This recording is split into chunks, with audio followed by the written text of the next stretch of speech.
এনেছিস কেন? আমি পিকনিক করতে দিবি না 2-4টে মেয়েদের সঙ্গে? কতদিন পর মেয়েদের রাজি করালাম পিকনিক। তুই তো শালা কিছু করিনিস, কিন্তু করছে তো তোর ভয়। 2 মাস আমাকে আমার কাছ থেকে 30 বোতল মদ ধারে এনেছে, কিন্তু টাকা দেয়। আলা ডাক তোর সেই সুরের বাচ্চাকে। টিয়ন দাদাকে ধরে এনেছিস, আর তোকে কেউ বাঁচাতে পারবে না। শুধু তোর বিচি কেটে রান্না করে খাবো। পিকনিকের দিনেতে তুই আমি চলে যাই মাল খেতে পুরীতে। আস্তে আস্তে করে মাল খাবো দুজন মিলে রে। খাবো খালি মুখে, থাকবে তোর চুমুরে। দিবি আপেল আমি দেবো কলা, আই তুই দিবি আপেল আমি দেবো কলা। কতই না মজা হবে গোল গোল। এই রে গোল গোল ঘুরি রে, তুই আমি মাল খাবো তার সাথে কলা রে।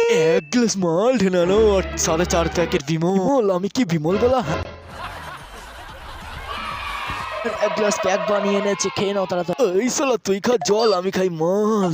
আপনি কি মদে বিমল মিশে খান না? বিমল মিশে খাবেন, মদের স্বাদটা আরো বেশি পাবেন, নেশাটা তাড়াতাড়ি ধরবে।